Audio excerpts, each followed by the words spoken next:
Bible में जिक्र आएगा।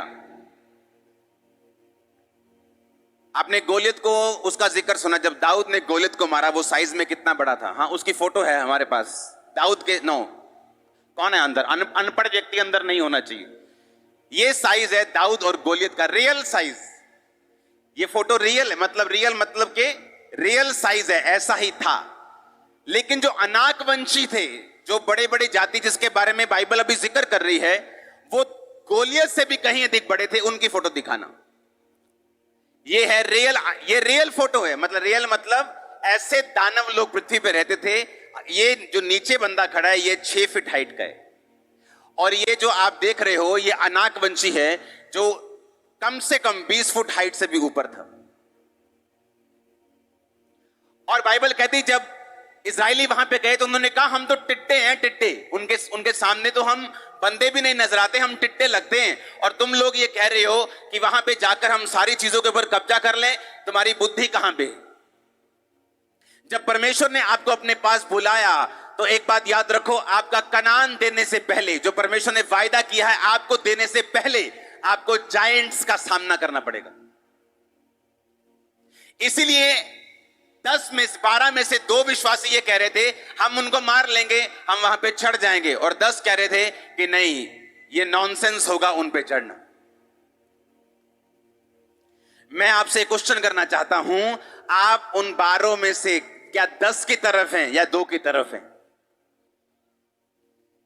क्योंकि जो परमेश्वर ने आपके साथ वायदा किया है, उसे लेने से पहले, उसे कैप्चर करने से पहले, उसको धरती पर देखने, रियलिटी में अपनी लाइफ में उतरने से पहले आपको जायंट्स का सामना करना पड़ेगा। जब आपकी सेंस बोलेगी ये मुश्किल हो सकती है, ये बीमारी तो कभी नहीं जा सकती, ये कर्जा तो कभी नहीं जाता, ये तो जायंट है, ये तो एक राक्षस है मेरी लाइफ में, ये तो बहुत बड़ा है, ये मुसीबत तो बहुत बड़ी, मेरे परिवार की ये प्रॉब्लम तो बहुत बड़ी, मैं इससे पार नहीं आ सकता हूं। ये तो परमेश्वर से शायद गलती होगी मुझसे वायदा करके। लेकिन मैं आपसे एक वायदा कर रहा हूं आज, परमेश्वर ने कहा संग्राम यहोवा का है, तुम्हारा नहीं। मैं आपसे वायदा कर रहा हूं, प्रोफेटिक वर्ड आपको दे रहा हूं, बड़े बड़े जायंट्स को आप तोड़ने वाले हैं, उन्हें पैरों के नीचे रखने वाले हैं। मेरे को आमीन ऊंचे वाला चाहिए आज थर्सडे बड़ी मीटिंग वाला। एक बात को हमेशा याद रखो, अगर परमेश्वर ने उनसे कहा मैं तुम्हें कनान देश दूंगा जो मैंने तुमसे वायदा किया, पर तुम्हें लड़ना पड़ेगा, तुम्हें फाइट करनी पड़ेगी। आज हमारा युद्ध किसी समाज के साथ नहीं, किसी धर्म के साथ नहीं, किसी संस्था के साथ नहीं, आज हमारा युद्ध शैतान के साथ है। हमारा युद्ध एक आत्मिक है। परमेश्वर ने कहा तुम मांस और लहू से नहीं लड़ते हो, तुम आत्मा से, अंधकार की शक्तियों से लड़ते हो, दुष्ट आत्माओं से लड़ते हो। और जब परमेश्वर आपको वायदा देता है, जब वो अपनी ग्रेट कॉलिंग में आपको बुलाता है, जब परमेश्वर आपको बोलता है मैं तेरी लाइफ में ये करना चाहता हूं, और आपको अंदर से मालूम होता है, चाहे क्लियर मालूम ना हो क्या, लेकिन आपको अंदर मालूम होता है कि परमेश्वर ने एक बहुत बड़ा काम करने के लिए मुझे चुना और बुलाया है। कुछ साल वो आपको अंडर ट्रेनिंग रख सकता है, कुछ साल वो साइलेंस में आपको रख सकता है, कुछ साल बिना बढ़ोतरी, आपको लगता है कि बिना बढ़ोतरी के आपको वो रख सकता है, लेकिन एक्चुअल में आप एक जायंट को मारने वाले, आप एक शैतान को मारने वाले और आप एक योद्धा के रूप में पैदा हो रहे हैं यीशु मसीह के नाम में। अगर परमेश्वर ने कहा मैं तुम्हें कनान और दूध और शहद की जहां नदियां बहती मैं तुम्हें दूंगा। शहद क्या है? एंड प्रोडक्ट मधुमक्खी का। दूध क्या है?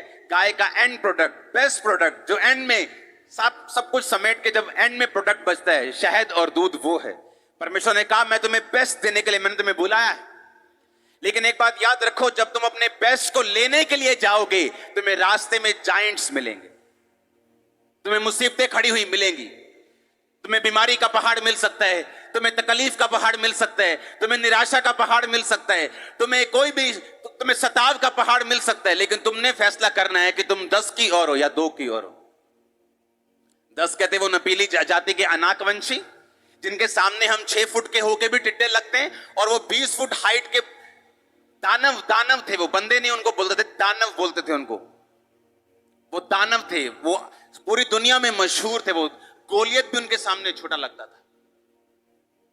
और उन्होंने फैसला किया कि नहीं, अगर परमेश्वर ने हमसे कहा है उस देश को लेने के लिए, तो वो हमें इनफ ताकत भी देगा। वो इतनी ताकत भी देगा कि हम उन लोगों के ऊपर कब्जा कर सके। अगर आज परमेश्वर ने आपको बुलाया किसी खास मकसद के लिए, वो आपको इतनी भी ताकत देगा कि आप इन परीक्षाओं को पार कर सके। वो इतनी ताकत देगा आप अपने दुखों के पहाड़ को पार कर सके।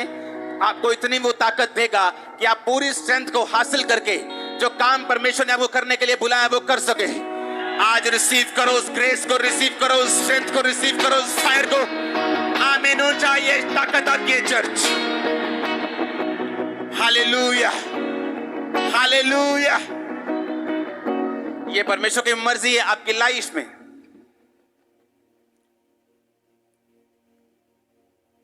हर वक्त युद्ध चलता है, बैटलफील्ड। हमारा युद्ध का स्थान हमारा दिमाग है, जहां विश्वास अविश्वास के साथ, जहां पाप पवित्रताई के साथ युद्ध रहता है 24 घंटे। क्योंकि शैतान को मालूम है जो वायदा आपके सिर के ऊपर है, जो परमेश्वर आपको देना चाहता है, वो कहीं अधिक महान है। उसे लेने के लिए आपको खड़े रहना पड़ेगा। आपको परमेश्वर के ऊपर भरोसा रखना पड़ेगा। आपको परमेश्वर के ऊपर ब्लाइंडली फेथ रखना पड़ेगा कि परमेश्वर ने मुझे ये बड़े काम करने के लिए बुलाया।